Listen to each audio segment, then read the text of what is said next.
विधि शास्त्र में विधि के सिद्धांत। प्रश्न 17वां, पेज नंबर 80। प्रक्रियात्मक विधि पर एक निबंध लिखिए। प्रक्रियात्मक विधि न्याय प्रशासन में विधि की भूमिका महत्वपूर्ण होती है। एक तो विधि उन अधिकारों को विनिश्चित करती है जिनके उल्लंघन के लिए विधिक उपचार दिलाया जा सकता है, तथा दूसरे पर यह विधिक अधिकारों के प्रवर्तन की प्रक्रिया को भी निष्पादित करती है। अधिकारों का सृजन एवं निर्धारण करने वाली विधि को सारभूत विधि कहा जाता है तथा अधिकारों के उपचार हेतु अपनाई जाने वाली कार्यवाहियों को प्रक्रियात्मक विधि कहा जाता है। सामान्य न्याय प्रक्रिया विधि को परिभाषित करते हुए कहा है कि विधि की वह शाखा जो मुकदमेबाजी की प्रक्रिया को अनुशासित करती है प्रक्रियात्मक विधि कहलाती है। प्रक्रियात्मक विधि के अंतर्गत दीवानी एवं फौजदारी दोनों ही प्रकार की कार्यवाहियां संबंधी प्रक्रिया सम्मिलित हैं। इसमें न्यायालयों के गठन, क्षेत्राधिकार तथा साक्ष्य आदि से संबंधित प्रक्रिया भी सम्मिलित होती है। प्रक्रिया विधि में वे सभी कार्यवाहियां सम्मिलित रहती हैं जो किसी पक्षकार द्वारा अपने अधिकारों के प्रवर्तन के लिए न्यायालय की सहायता पाने हेतु अपनाई जानी चाहिए। प्रक्रिया विधि के अंतर्गत मुकदमे से संबंधित न्यायालयों तथा पक्षकारों के आपसी आचरणों को विनियमित किया जाता है। दंड प्रक्रिया संहिता एवं साक्ष्य विधि तथा व्यवहार प्रक्रिया संहिता का द्वितीय भाग, जिसमें आदेश संकलित किए गए हैं, प्रक्रियात्मक विधि के रूप हैं। प्रत्येक न्यायिक कार्यवाही में प्रस्तुत 5 आवश्यक तत्व होते हैं। रमन, समन, अभिवचन, सबूत, निर्णय व निष्पादन है। न्यायिक प्रक्रिया के प्रमुख चरण। प्रत्येक न्यायिक प्रक्रियाओं में अग्रलिखित 5 मुख्य चरण होते हैं। समन। पहला, किसी भी न्यायिक कार्यवाहियों के संस्थित होते ही न्यायालय अन्य पक्षकारों को समन जारी करता है ताकि वे नियत तिथि पर न्यायालय में उपस्थित होकर अपना पक्ष न्यायालय के समक्ष रख सकें, क्योंकि सभी पक्षकारों को सुनने के बाद ही न्यायालय अपना निर्णय देता है। दूसरा, अभिवचन। सिविल कार्यवाहियों में वादी द्वारा अपना वाद पत्र प्रस्तुत किया जाता है तथा प्रतिवादी द्वारा प्रतिवाद पत्र अथवा लिखित कथन प्रस्तुत किया जाता है तथा इसके बाद वादी अपना प्रत्युत्तर प्रस्तुत करता है। ये सभी अभिवचन के अंतर्गत आते हैं, परंतु दंडिक कार्यवाहियों या तो परिवाद पर प्रारंभ होता है या पुलिस रिपोर्ट पर प्रारंभ होता है। तीसरा, सबूत, प्रूफ। अभिवचनों को प्रस्तुति के बाद दोनों पक्ष अपने अपने लिखित एवं मौखिक सबूत प्रस्तुत करते हैं। इन्हीं सबूतों एवं साक्ष्यों के आधार पर न्यायालय अपना विनिश्चय देता है। निर्णय। वाद के पक्षकारों द्वारा प्रस्तुत किए गए एवं मौखिक एवं लिखित साक्ष्यों का अवलोकन एवं अध्ययन करने के पश्चात न्यायालय जिस निष्कर्ष पर पहुंचता है उसे निर्णय कहा जाता है। न्यायालय ऐसे निर्णय में निर्णय पारित करने के कारणों का भी उल्लेख करता है, जिसे सकरण निर्णय भी कहा जाता है। पांचवा, निष्पादन, एग्जीक्यूशन। न्यायालय द्वारा पारित किए गए निर्णयों के क्रियान्वयन को निष्पादन कहा जाता है। निष्पादन की कार्यवाहियों में प्रतिवादी को न्यायालय द्वारा पारित किए निर्णय या डिग्री का अनुपालन करने के लिए बाध्य किया जाता है। न्यायिक प्रक्रिया के उपरोक्त तत्वों में साक्ष्य या सबूत का सर्वाधिक महत्व है, क्योंकि न्यायालय निर्णय में साक्ष्य पर ही आधारित हुआ जाता है। साक्ष्य के अंतर्गत वे सभी कथन आते हैं जिन्हें न्यायालय स्वीकार करता है या साक्ष्य के रूप में मान्य करता है तथा जो अन्वेषण से संबंधित होते हैं। इनमें न्यायालय के समक्ष निरीक्षण या परीक्षण हेतु प्रस्तुत किए गए सभी दस्तावेज भी शामिल हैं। न्यायालय के समक्ष साक्षी द्वारा किए गए कथन मौखिक साक्ष्य कहलाते हैं तथा न्यायालय में परीक्षण के लिए प्रस्तुत किए गए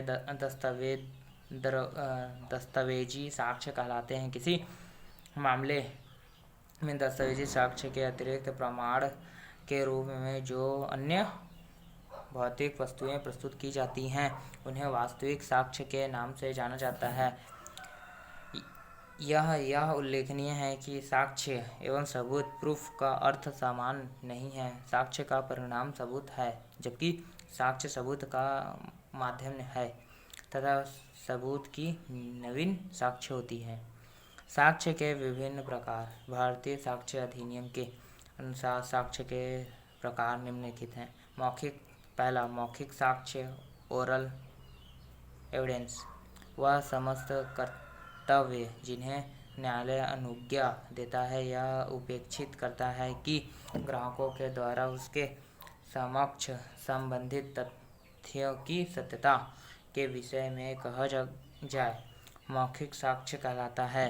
मौखिक साक्ष्य वह साक्ष्य होता है जिसे साक्षी ने से देखा या सुना है।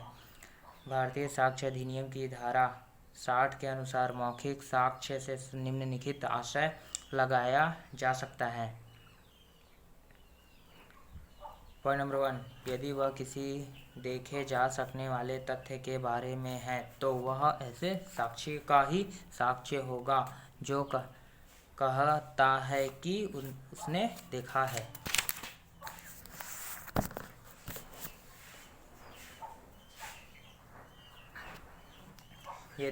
पॉइंट दूसरा, यदि वह किसी सुने जा सकने वाले तथ्य के बारे में है तो वह ऐसे साक्षी का ही साक्ष्य होगा जो कहता है कि उसने सुना है। पॉइंट नंबर तीसरा, यदि वह किसी ऐसे तथ्य के बारे में है जिसका किसी इंद्रिय द्वारा या किसी अन्य रीति से बोध हो सकता है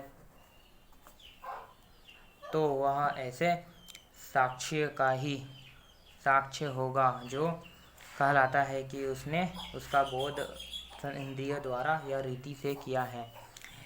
पॉइंट नंबर चौथा, यदि वह किसी राय के या उन आधारों के जिन पर वह राय आधारित है के बारे में है तो उस व्यक्ति का ही साक्ष्य होगा जो वह राय इन आधारों पर कहलाता है। दृष्टांत। पॉइंट नंबर 1, अ ने ब के विरुद्ध मानहानि का एक वाद दायर किया। वाद पत्र में उसने यह आरोप लगाया कि ब ने कहा कि अ ने बनारस में चोरी की है। इस मामले में अ के गवाह आकर यह कहते हैं कि ब ने उसकी उपस्थिति में कहा कि अ ने चोरी की है और उन लोगों ने सुना है। पॉइंट नंबर दूसरा, अ ने ब की हत्या कर दी। स घटनास्थल पर मौजूद था। स ने हत्या के विषय में जो सुनाया वह मौखिक साक्ष्य है। दूसरा, दस्तावेजी साक्ष्य डॉक्यूमेंट एविडेंस। वे समस्त दस्तावेज जो न्यायालय के निरीक्षण के लिए पेश किए जाते हैं दस्तावेजी साक्ष्य कहलाते हैं। यह वे साक्ष्य हैं जो लिखित रूप में होते हैं, इस कारण अधिक विश्वसनीय होते हैं। दस्तावेज केवल तभी साक्ष्य माना जाता है जब वह न्यायालय के समक्ष प्रशिक्षण के लिए प्रस्तुत किया गया हो। तीसरा, प्राथमिक साक्ष्य। प्राथमिक साक्ष्य उच्चतम साक्ष्य है। यह वह प्रमाण है जो कि किसी संभावित परिस्थितियों में किसी विवादित तथ्य के लिए उच्चतम निश्चय देता है और लिखित दस्तावेज द्वारा प्रतिपादन करता है। पत्रों का लिपिबद्ध करना। दस्तावेज द्वारा प्रतिपादन तथा अंतर वस्तु को सदैव प्राथमिक साक्ष्य स्वीकार किया जाता है। प्राथमिक साक्ष्य का तात्पर्य है किसी दस्तावेज को न्यायालय के निरीक्षण हेतु प्रस्तुत करना। ल्यूकास बनाम विलियम्स क्वींस बैच 116 में लॉर्ड ईस्चर ने कहा था कि प्राथमिक साक्ष्य वह साक्ष्य है जो कानून के अनुसार सर्वप्रथम दिया जाता है। दृष्टांत, अ एक विक्रय लेख ब के पक्ष में 2000 रुपये के लिए निष्पादित करता है। उपयुक्त विक्रय विलेख के आधार पर ब कब्जा पाने के लिए वाद दायर करता है। अ यह स्वीकार कर लेता है कि उसने कोई विक्रय विलेख लिखा है, वह वही विक्रय विलेख प्रस्तुत करता है। यह दस्तावेज प्राथमिक साक्ष्य है। गौड़ साक्ष्य। चौथा, गौड़ साक्ष्य, सेकेंडरी एविडेंस। गौड़ साक्ष्य का अभिप्राय घटिया अथवा दूसरे नंबर पर आने वाले साक्ष्य से है। यह वह साक्ष्य है जिसके प्रस्तुत होने पर भी यह आभास रहता है कि अभी इससे भी उत्तम साक्ष्य शेष हैं। दृष्टांत: आ ने किसी वस्तु को अपनी बताते हुए ब पर उससे पाने का वाद दायर किया और उसकी मिल्कियत के दस्तावेजों की द्वितीयक प्रतिलिपि प्रस्तुत की। यह प्रतिलिपि गौड़ साक्ष्य होगी। गौड़ साक्ष्य से आशय है। पॉइंट नंबर 1, धारा 36 के अंतर्गत प्रमाणित प्रतिलिपियां। दूसरा, वे प्रतिलिपियां जिन्हें द्वारा निर्मित किया गया है, जो स्वयं प्रतिलिपियों की शुद्धता को सुनिश्चित करता है, जिससे अन्य प्रतिलिपियां समविशिष्ट हो गईं। तीसरा, जो प्रतिलिपियां मूलतः निर्मित या समविशिष्ट की गई हैं। चौथा, जो दस्तावेज हेतु प्रतिपर हैं, जो कि विरोध पक्षकारों के विपरीत हैं, जिनके द्वारा उन्हें निष्पादित किया गया है। पांचवा, दस्तावेजों या प्रलेखों की अंतर्वस्तु का मौखिक संलेख ऐसे व्यक्ति द्वारा दिए होना चाहिए जिसने से अपनी आंखों से देखा हो। पांचवा, वास्तविक साक्ष्य, रियल एविडेंस। वास्तविक साक्ष्य दो प्रकार के होते हैं: संवादित, रिपोर्टेड, अविलंब, इमीडिएट।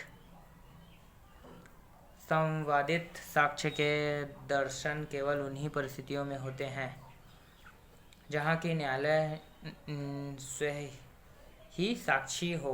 उदाहरण: न्यायालय के सम्मुख न्यायालय वमन कंप्लीट ऑफ वस्तु के, परंतु इसके कुछ और भी स्वरूप हो सकते हैं, जैसे साक्षी का आचरण, हाव भाव, पक्षकारों के हाव भाव, न्यायालय द्वारा स्थानीय निरीक्षण आदि।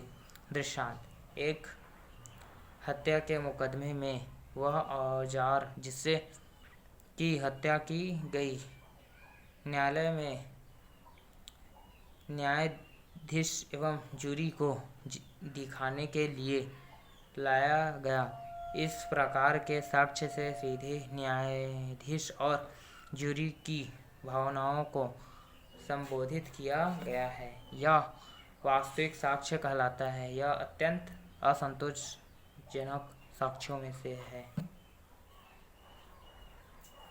छठवां, अनुसूत साक्ष्य, हेरेसी एविडेंस।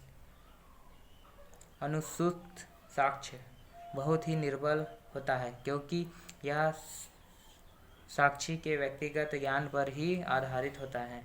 शब्द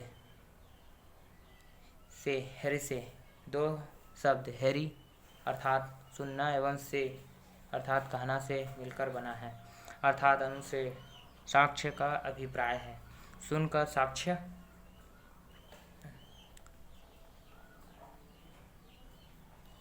साक्ष्य कभी कभी इतना तात्पर्य होता है कि दूसरे व्यक्ति से मिली सूचना के अनुसार एक व्यक्ति कुछ कहलाता है, जैसे कि लीम याओ हूँ वर्सेस लाओम चून के विवाद में बम्बई उच्च न्यायालय ने अवधारण किया।